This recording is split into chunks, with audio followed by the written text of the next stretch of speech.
마지막 주일입니다. 또 한 해가 시작한 게 엊그제 같은데 벌써 마지막 주일이 되었습니다. 저도 1년 동안 이제 담임 목회를 처음 이렇게 하면서 또 더더구나 우리 교회가 굉장히 작다 보니까 서로가 더 깊이 알게 되고 또 더 밀착되어 있는 그런 것을 느낍니다. 그러면서 세세하게 성도님들 가정의 형편이나 기도의 제목들 그런 마음들이 어떤 것들이 있는지를 좀 더 관심을 가지게 되고 더 깊이 생각하게 되어지는 것 같습니다. 부교육자로 이렇게 생각할 때랑 또 담임 목회를 이렇게 하는 거랑 마음이 완전히 좀 다르더라고요. 다르면서 한 분 한 분에 대한 그런 마음들이 마음 가운데 정말 내일처럼 그렇게 느껴지는 경우가 참 많이 있습니다. 우리 성도님들 그러면서 한 해를 이렇게 쭉 돌아보니까 우리 교회 성도님들마다 저마다 다 여러 가지 많은 사연과 일들이 있었더라고요. 보니까 올해 결혼한 우리 신혼부부도 있고 또 임신 소식도 있었죠. 그래서 복중에 태아를 또 선물로 받은 두 가정이 있었습니다. 또 어떤 분들은 사업을 새로 확장하거나 또 개업하려고 또 숨가쁘게 달려가고 계신 분도 계시고요. 그래서 성도님들 중에 또 여러 가지 좋은 일들을 또 기쁜 소식들을 전해주셨던 분들도 많이 계시고 또 때로는 여러 가지 자잘한 일들, 힘든 일들 이런 것들도 있었던 것 같아요. 자동차 접촉사고가 나가지고 병원에 입원하셨던 분들도 계시고요. 네. 또 사랑하는 부모님을 또 떠나보내야 했던 슬픈 일을 겪으셨던 분도 계십니다. 또 정말 우리 교회 많은 성도님들이 또 이런저런 질병으로 인해서 투병하시면서 또 병원에 다니시면서 한 걸음 한 걸음 나아가신 그런 한 해이기도 합니다. 또 사업장을 정리하고 또 새로운 일들을 시작하신 분도 계시고요. 또 연말을 기점으로 해가지고 그동안에 몇 년 동안 했던 일들을 이제 그만두게 되시는 분도 계십니다. 또 일방적으로 또 이제 12월 31일자로 해고당하는 분도 계시고, 네. 우리 지체 중에는 힘든 일들을 또 이겨내고 한숨 돌리고 그런 계시는 분들도 계시고요. 또 새롭게 그런 힘든 일들을 겪어내야 할 어떤 어려운 과제들을 당면한 분들도 계십니다. 또 속속들이 들어가 보면 정말 가슴 아픈 사연을 마음속에 안고 차마 그것을 이야기하지 못하고 꼭 숨겨왔던 그런 분들도 계실 것입니다. 어떤 분들은 너무나 힘들고 슬픈 일에 정말 혼자서 다른 데 얘기하지 못하고 숨죽이고 그렇게 힘든 가슴을 끌어안고 단순히 슬픔을 견디면서 한 해를 지내왔던 분들도 계신 것 같습니다. 우리 모두에게 2018년 한 해가 결코 호락호락하지는 않았을 것입니다. 기쁜 일도 그저 쉽게 주어지는 것이 아니었겠죠. 또 힘들고 슬픈 일들도 겪어내기가 보통 어려운 일들도 아니었을 것입니다. 우리 모두가 연약한 중에 2018년 한 해를 힘쓰고 애쓰고 수고하면서 살아냈습니다. 그것만으로도 우리가 서로를 격려할 만하다고 생각합니다. 여러분 2018년 한 해 살아내시느라 수고하셨습니다. 여러분 옆에 분들 앞에 한번 격려 한번 합시다. 수고하셨습니다. 애쓰셨습니다. 잘하셨습니다. 잘하셨습니다.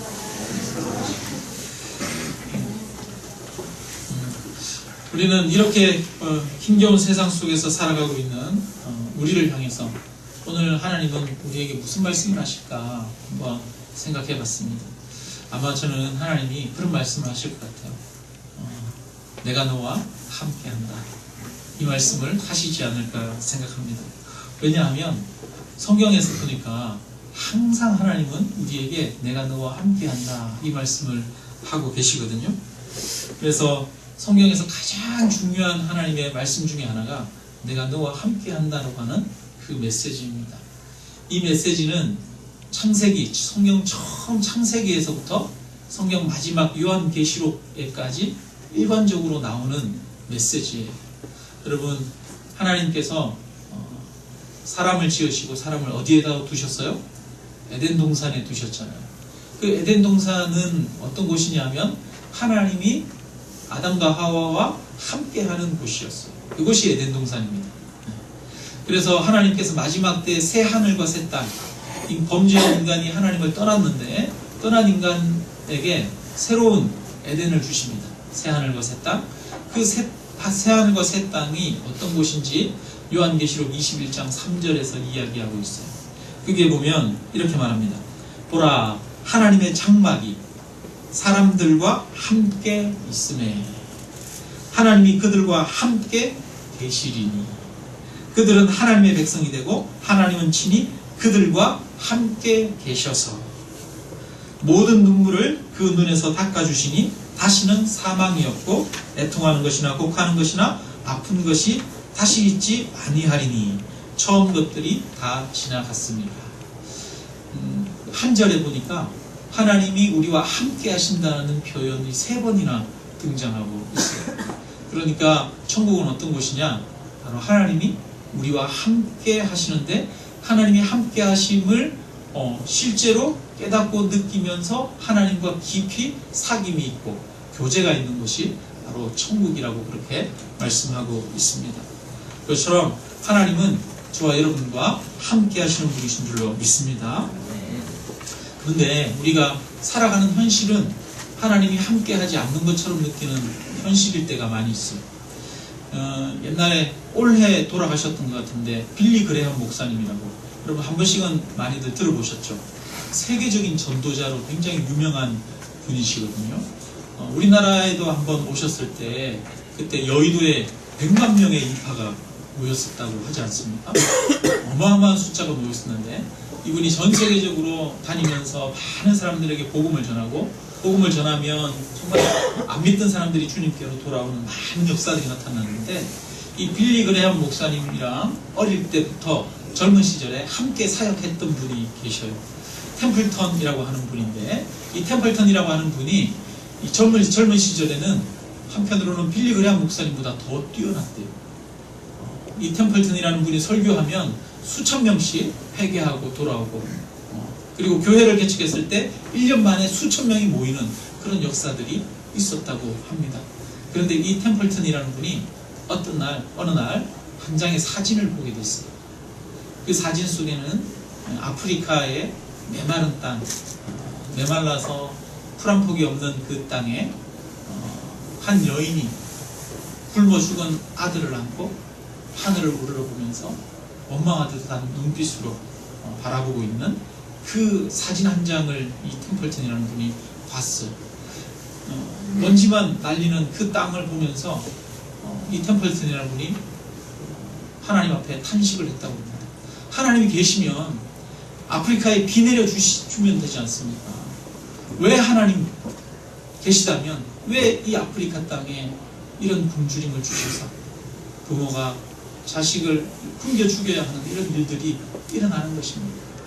그러면서 그가 나는 하나님을 더 이상 믿지 않겠습니다. 그리고 하나님을 떠났대요. 그리고 평생 하나님을 믿지 않고 그분은 다시 하나님께로 돌아오지 않고 죽었습니다. 삶의 현실이 하나님이 없는 것과 같은 그런 현실 때문에 하나님을 떠났다고 하는 거예요. 여러분, 때로 우리의 삶은 정말 하나님의 없는 것처럼 느껴지는 현실일 때가 있습니다.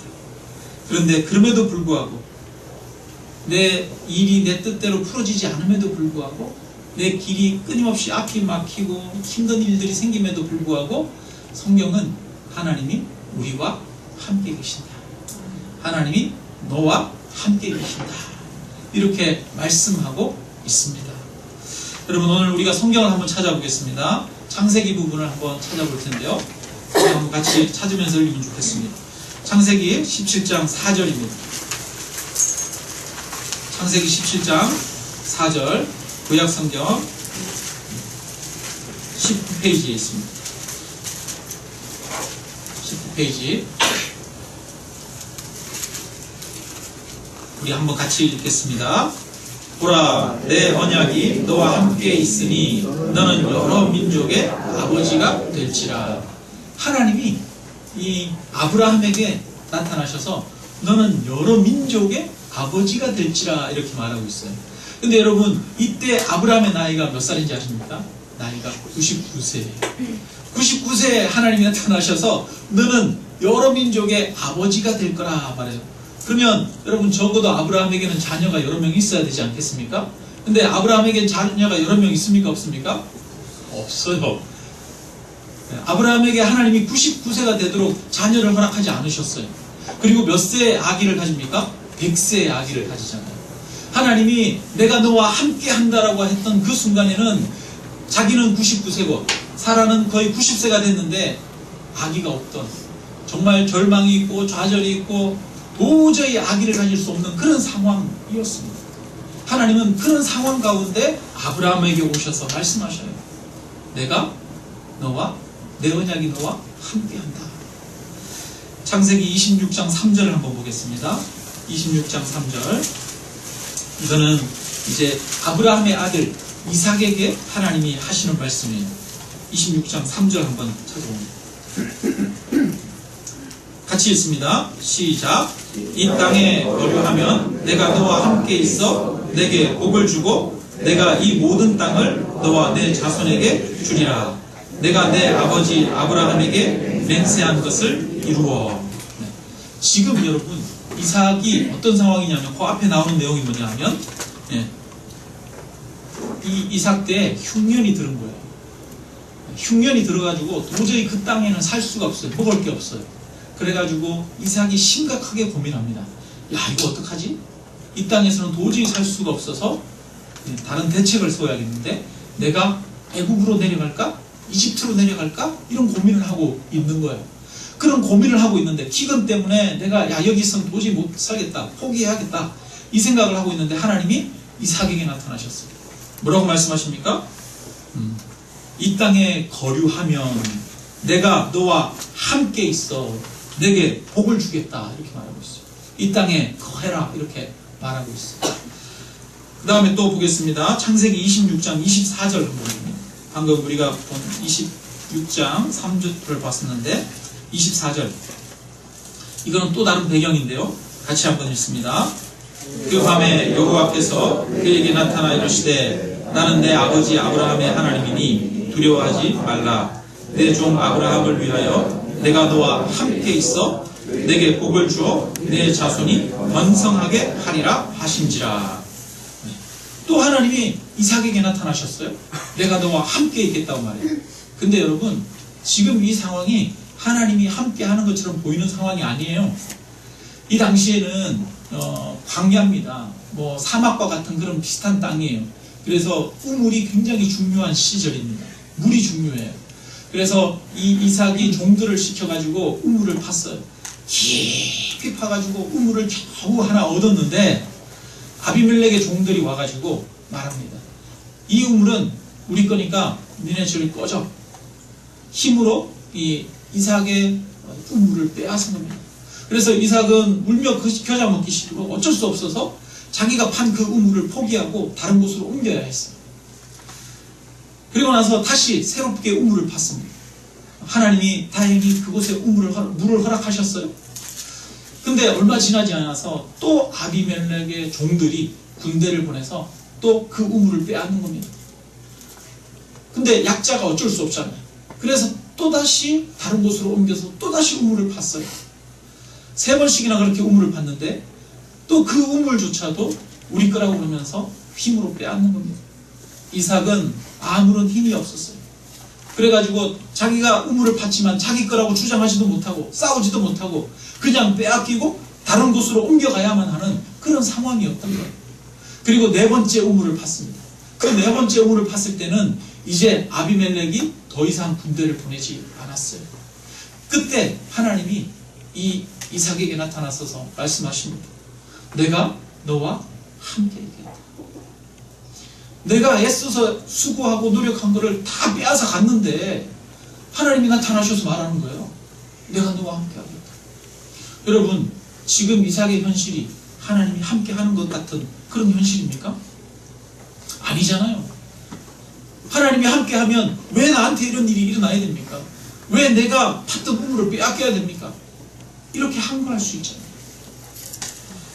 그 다음 한번 찾아봅니다. 창세기 28장 15절.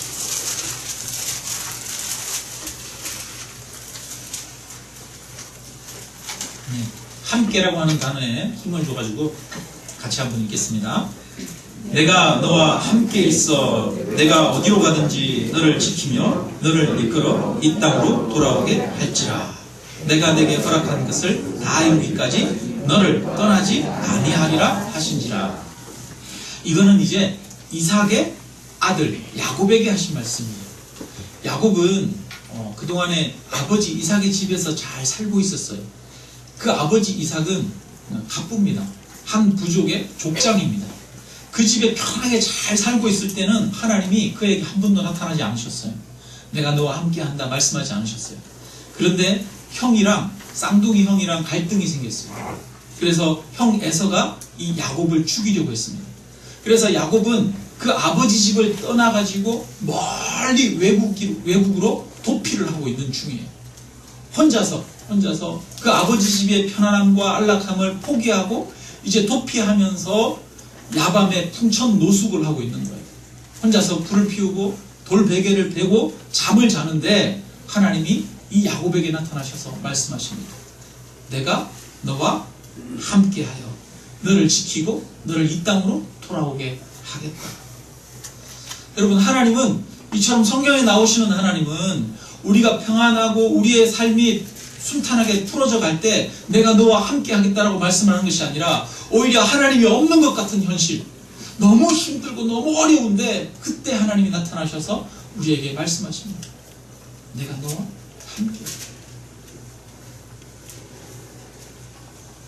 창세기 39장 2절 그리고 39장 21절 우리가 오늘 읽었던 이 요셉의 이야기거든요. 요셉에게도 오늘 하나님이 읽었던 본문에서 내가 너와 함께 한다라고 하는 말씀을 2번씩이나 하고 계십니다. 하나님이 요셉과 함께 하심에 이렇게 말하고 있어요. 근데 여러분, 요셉에게는 하나님이 함께 하는 것 같지 않은 현실입니다. 왜냐하면 요셉은 인신매매 당한 사람입니다. 인신매매. 요즘도 북한에서 인신매매 당하는 경우 많이 있죠.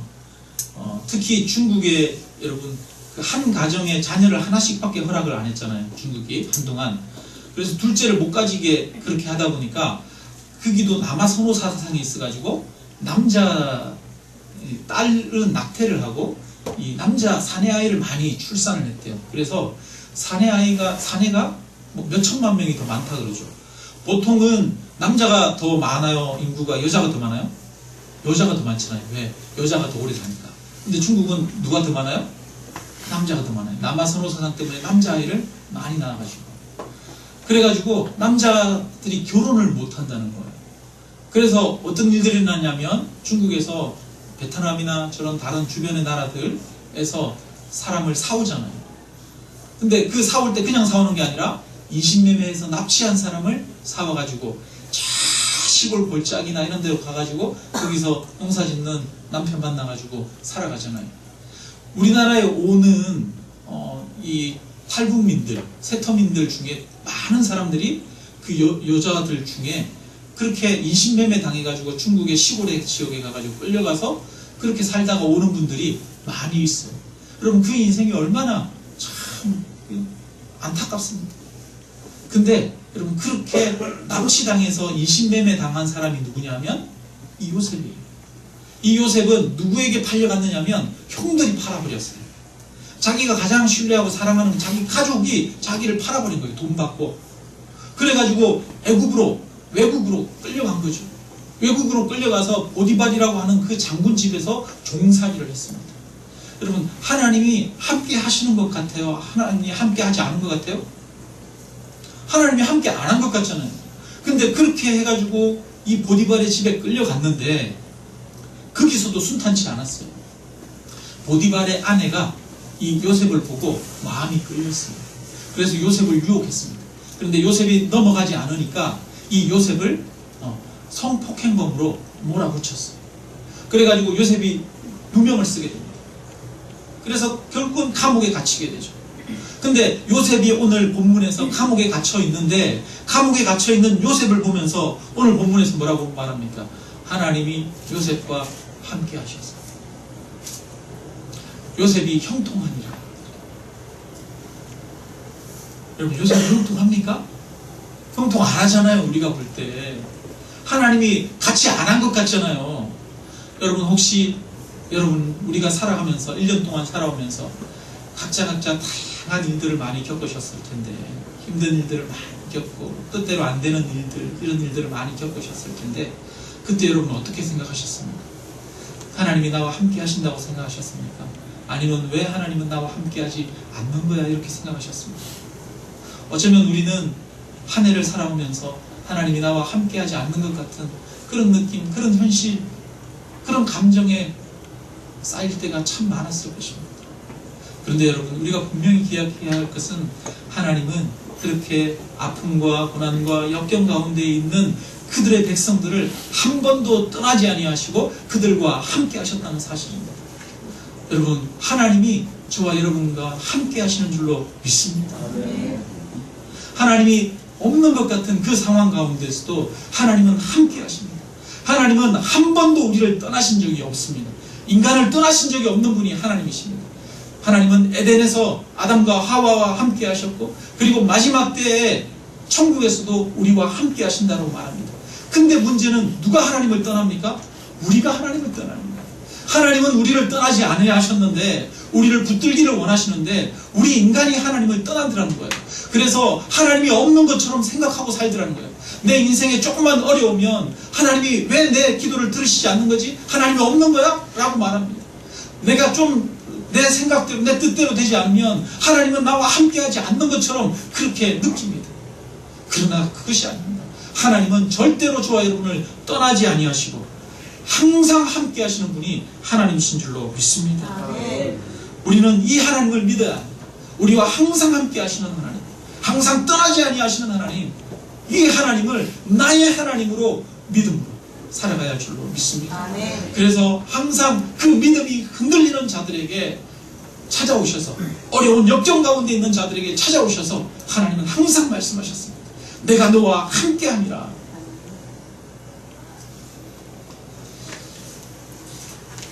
창세기에서부터 요한계시록까지 하나님이 우리에게 지속적으로 주시는 메시지는 하나님이 우리와 함께 하신다. 그래서 이스라엘 백성들에게 성막을 주셨어요. 그리고 성전을 짓게 하셨어요. 그 성막과 성전을 볼 때마다, 아, 저기 하나님이 우리와 함께 하시지, 이거를 이스라엘 백성들은 생각했던 거예요. 그래서 성막은 우리와 함께 하시는 하나님을 표현해 주는 겁니다. 그런데 그 이후에 예수님이 오셨어요. 이 땅에 예수님이 오셨는데, 그 예수님의 다른 이름이 있습니다. 예수님의 또 다른 이름이 뭡니까? 임마누엘이라 하리라, 이렇게 말하잖아요. 임마누엘이라고 하는 뜻이 뭐냐면 우리와 함께 하시는 하나님이라는 뜻이에요. 하나님은 결국 육체로 오셨어요. 우리와 영으로 항상 함께 하시는 하나님이, 우리가 영으로 계시는 그 하나님을 온전히 신뢰하고 믿지 못하니까 결국은 예수 그리스도를 통해서 육체로 우리 인간 가운데 오셨습니다. 그래서 사람들을 만나주셨어요. 그리고 사람들이 그 하나님을 믿지 못하고 고통 가운데 살아가는 그 사람들을 하나님께서 사랑하셔서, 예수님이 사랑하셔서 그들의 죄를 대신 담당하고 그들과 함께 고난과 질고를 겪으면서 결국은 십자가에 돌아가셨어요.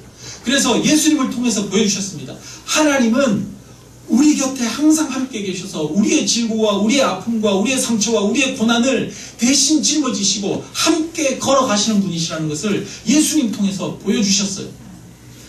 그래서 우리는 그 예수님을 통해서 하나님이 우리의 아픔과 고통을 대신 담당하시며 함께 걸어가시는 분이라는 것을 믿을 수 있습니다. 그리고 나서 예수님이 승천하시고 나서 예수님은 또 다른 영을 보내주셨죠. 그분이 누굽니까? 성령님이죠. 그 성령님은 이제 우리 안에 들어와 계십니다. 그래서 우리 사람을 하나님의 처소 삼는다 그러죠. 하나님의 집을 삼는다는 얘기예요.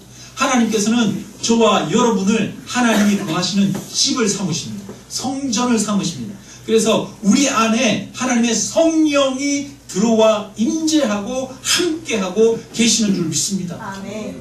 그래서 하나님의 성령은 우리가 힘들고 어려울 때 말할 수 없는 탄식으로 우리가 탄식하고 슬퍼할 때 그 슬픔을 아시고 하나님이 그 슬픔조차도 우리의 기도로 들으시고 응답하시는 분이라는 것을 말씀하고 있습니다. 하나님의 성령이, 하나님의 영이 지금 어디에 거하고 계십니까? 여러분 가운데, 우리 가운데 함께하고 계십니다. 그래서 성경 전체는 계속해서 반복해서 이야기해요. 하나님이 너희와 함께 하신다. 여러분, 하나님이 우리와 함께 하신다는 것을 정말 신뢰하고 정말 믿고 살아가는 게 우리 인생에서 가장 중요한 겁니다. 여러분, 하나님이 함께 하심을 믿으시기를 주님의 이름으로 축원합니다. 하나님께 나아가는 자는 그가 계신 것과 그가 자기를 찾는 자들에게 상 주시는 이심을 믿어야 할지니라, 이렇게 말합니다. 하나님이 나와 함께 하시고 나의 기도를 들으시는 것을 내가 믿을 때에 하나님의 함께 하시는 증거와 능력이 나타나는 것입니다. 우리가 믿지 않으면 하나님이 나와 함께 하심에도 불구하고 하나님의 역사가 나타날 수가 없는 거죠. 근데 문제는 여러분, 우리가 믿음이 많아요, 안 많아요? 믿음이 적다는 거죠. 적다는 거죠. 여러분, 우리가 믿음이 얼마나 약합니까? 저도 사실은 조금만 어려운 일을 겪으면 하나님이 내 곁에 안 계시는 것처럼 그렇게 생각하고 느낄 때가 참 많습니다. 성경에 보니까 여러분, 베드로 이야기 나오죠. 베드로가 예수님과 함께 다니면서 예수님에 대해서 고백합니다. 주는 그리스도시요 살아계신 하나님의 아들입니다. 그렇게 예수님에 대해서 고백했어요. 그리고 나서 갈릴리 바다에서 배를 타고 제자들과 가는데 예수님은 같이 오지 않으시고 산에 올라가셔서 기도하고 계셨어요. 그래서 제자들만 배 타고 가는데 바람이 이는 거예요. 풍랑이 일어요. 그래서 풍랑이 막 너무 일어가지고 아무리 노를 저어도 밤새도록 저어도 배가 앞으로 나아가지 않는 겁니다. 너무 힘들고 밤새도록 고생하고 있는데 한밤중에 무리를 걸어서 예수님이 찾아오셨어요. 처음에는 유령인가 귀신인가 하여 놀랐다가 나중에 가까이 오신 예수님을 보고서야 베드로가 말합니다. 주님이시거든 나를 무리로 걸어서 오라고 명령하십시오. 그러면 내가 가겠습니다. 이렇게 말해요. 주님을 보니까 베드로가 너무 기뻐가지고 자기는 무리로 긋겠다고 나를 오라고 해달라고 말합니다. 그래서 예수님이 오라 그랬더니 베드로가 배에서 뛰어내렸어요. 여러분, 베드로 참 대단한 사람이죠. 그래요, 안 그래요? 대단하죠. 저는 베드로 대단한 것 같아요. 저 같으면 무리로 안 뛰어내렸을 것 같아. 예수님이 와도 예수님 빨리 오세요 이랬을 것 같은데 베드로는 예수님 반가워가지고 배에서 그냥 뛰어내려가지고 자기도 물 위를 걸어서 예수님한테 가겠다고 갑니다. 그런데 곧 어떻게 됩니까? 예수님께로 가다가 바람을 보고 무서워 빠져가는지라, 이렇게 말해요.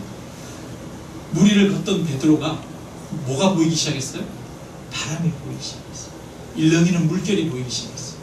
그런데 그 일렁이는 물결을 보자 그 마음 가운데 두려움이 생기기 시작한 거죠. 그러면서 그가 물에 빠져가기 시작했어요. 여러분, 그 베드로, 배에서 금방 뛰어내려서 예수님 앞에 가던 그 베드로가 금방 어떻게 됩니까? 바람을 보면서 무서워 빠져갑니다. 저도 그런 것 같아요. 여러분 어떠십니까? 한순간은 하나님이 계신 것처럼 그렇게 믿어지고 내가 좋아하다가 또 한순간은 하나님은 왜 이렇게 응답이 없으시지? 그렇고 좌절하고 절망하고 그러지 않으십니까? 사실은 우리 모두가 이처럼 믿음이 없는 자들이에요. 주님은 말씀하십니다. 믿음이 없는 자여 왜 의심하였느냐? 왜 의심하였느냐? 오늘도 주님은 우리에게 말씀하십니다. 하나님이 우리와 함께 하신다. 근데 믿음이 적인 자여 왜 의심하느냐?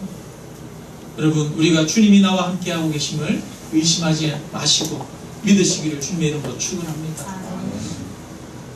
그래서 정말 믿음은 놀라운 능력을 일으키죠. 뭐라고 말하냐면 지극히 작은 겨자씨 하늘과 같은 믿음일지라도 그 겨자씨가 커져서 온 땅을 덮게 된다라고 말씀합니다.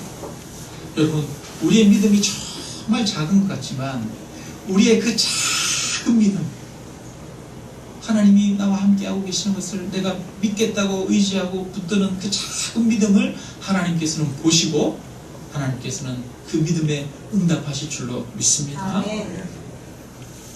그러면 한 가지 질문을 좀 더 드리겠습니다. 하나님은 이 성경을 통해서 줄곧 우리와 함께 하신다고 말씀하시는데요. 여러분, 우리와 함께 하신다고 하나님 말씀하시는 이유가 뭘까요? 여러분 한번 생각해 보세요. 내 자녀가 학교를 다니고 있는데 학교에서 학교 폭력에 시달리고 친구들하고 따돌림을 당하고 여러 어려움을 겪고 있어요. 자녀가. 그런 자녀에게 부모가 말합니다. 아빠가 가가지고 야, 아들아, 아빠가 너와 함께해. 염려하지 마. 아빠는 너와 함께 할 거야. 이렇게 말했어요. 여러분, 그 말은 야, 힘내가지고 아빠가 있는 거를 믿고 힘내서 그냥 힘으로 굳하게 살아가, 이 말입니까? 아니면 내가 네 곁에 언제든지 함께 있을 테니까 어렵고 힘든 일이 있으면 언제든지 와서 이야기해, 이 말입니까? 언제든지 와서 이야기하라는 거예요. 내가 너와 함께 하리라, 이 말은 언제든지 힘든 일이 있으면 와서 의지하라는 거예요. 부탁하라는 거예요. 내가 너와 함께 동행한다는 겁니다. 이 문제를 해결하는 데 있어서 네 혼자 너의 힘으로 해결하는 것이 아니라 나와 함께해서 나와 함께 이 문제들을 해결하고 극복해 나가자라고 하는 것이 아빠가 너와 함께 할 거야 라는 거죠. 그러면 이 아들은 아빠를 전적으로 의지해야 됩니다. 아빠를 전적으로 붙들어야 합니다. 그러면서 그래, 아빠 알았어요. 아빠가 나와 함께 하는 걸 믿어요. 그러면서 그냥 내 생각대로 내 마음대로 내 뜻대로 하는 건가요? 그렇지 않아요. 아빠가 나와 함께 한다는 것을 믿는다는 것은 내가 아빠에게 묻는 거예요. 아빠 어떻게 하면 좋아요? 이렇게 해야 돼요? 저렇게 해야 돼요? 이럴 때는 어떻게 할까요? 아빠의 조언을 구하는 거죠. 그래서 아빠의 조언을 구하고 아빠가 나에게 제시해주는 답을 가지고 그것이 좋다고 생각되면 그것을 따르고 순종하는 거예요. 그러니까 하나님이 나와 함께 하신다는 것은 하나님과 함께 동행한다는 의미가 있는 거예요.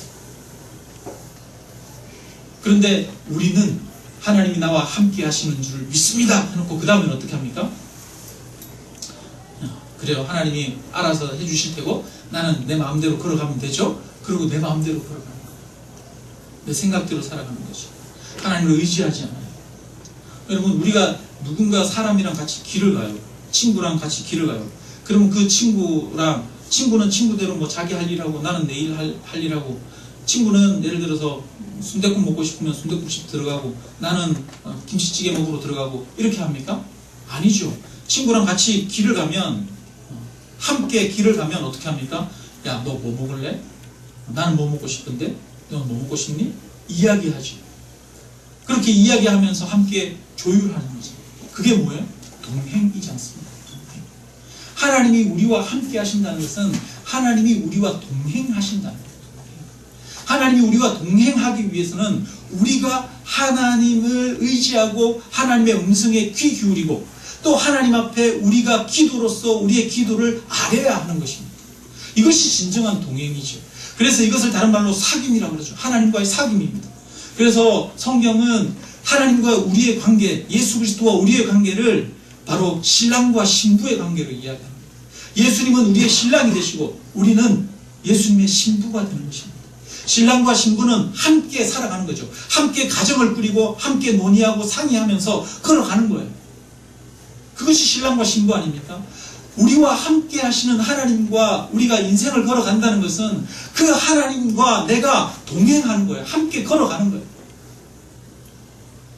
그렇게 그 하나님과 함께 동행하면서 걸어갈 때 그냥 단순히 하나님 나와 함께 하시는 것을 믿어요? 하는, 그러니까 내 마음대로 내 원하는 대로 다 해줘. 하나님이 알아서 해결해 주세요 라고 하는 것이 아니라 하나님이 나와 함께 하심을 실질적으로 믿고 그분과 동행할 때 우리 가운데 하나님의 능력이 나타나는 줄로 믿습니다. 저는 오늘 본문을 보면서 요셉이야말로 진정으로 하나님과 동행했던 사람이 아닌가 생각합니다. 여러분, 이 성경에 보면 꿈을 많이 해석한 사람, 또 유명한 사람 나오죠. 다니엘이죠. 요셉도 꿈을 잘 해석했지만 다니엘도 꿈을 잘 해석하는 사람이었어요. 그 다니엘을 보면 하루에 3번씩 예루살렘을 향해서 난 창을 열고 기도했다라고 말합니다. 기도하는 사람은 이 사자굴에다가 던져 넣는다는 왕의 칙령을 듣고도 매일 기도하기를 멈추지 않았던 사람이 이 다니엘이었죠.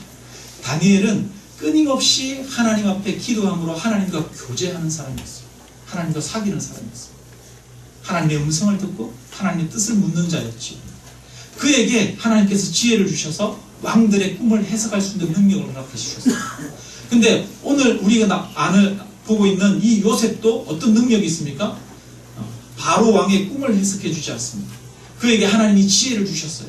그러면 그 지혜는 어디서 나온 지혜일까요? 그냥 저절로 자기가 나온 지혜가 아니라 이 요셉이 하나님과 동행하며 하나님 앞에 기도하는 그런 삶을 살았기 때문에 하나님이 그에게 이러한 지혜를 주신 줄로 믿습니다. 뿐만 아니라 여러분 유혹이 있었죠. 보디발의 아내가 이 요셉을 유혹합니다. 보디발의 아내가 요셉을 유혹할 때 요셉이 어떻게 합니까? 단호히 그 유혹을 뿌리치고 도망가는 것을 볼 수가 있어요. 이것은 한편으로 이 요셉이 하나님의 명령에 순종하며 따르는 삶을 살았다는 거죠. 요셉이 삶 가운데에서 하나님과 동행했다는 거예요. 하나님께 순종함으로써 동행했다는 것을 알 수가 있죠. 그래서 하나님께서는 이 요셉의 삶을 붙드셔서 감옥에 있던 그 요셉이 애굽의 총리가 되도록 그의 인생 가운데 역사하십니다. 여러분, 이것처럼 정말 우리가 하나님이 함께 하심을 믿는다는 것은 결국 하나님과 동행하는 것이라는 것을 우리가 알고, 우리가 2018년 한 해가 이제 지나고 19년이 다가오는데 이 2019년 한 해를 정말 하나님과 동행하는 삶을 사시는 그런 놀라운 축복이 있기를 주님의 이름으로 축원합니다. 우리에게 능력이 왜 안 나타납니까? 우리에게 하나님의 역사가, 하나님의 은혜가 왜 충만하게 안 나타납니까? 그 이유는 우리가 하나님이 나와 함께 하신다는 것을 믿는다고 하면서 실질적으로 믿지 않기 때문에, 동행하지 않는 이유가 뭡니까? 실질적으로 믿지 않기 때문이죠. 우리가 하나님이 나와 함께 하심을 실질적으로 믿는다면, 내 옆에 계시는 것이 너무 생생하고 너무 분명하게 내가 믿는다면 그 하나님께 이야기하고 그 하나님의 음성에 귀 기울이고 순종하는 것이 우리가 하나님을 믿는 것 아니겠습니까? 그래서 2019년 한 해가 하나님과 동행하는 삶으로 우리가 나타남으로, 변화됨으로 정말 하나님의 권능과 하나님의 역사가 우리의 삶 가운데 가득히 나타나는 그런 축복된 한 해가 되기를 주님의 이름으로 축원합니다. 우리 함께 찬양하겠습니다. 함께 찬양 390장.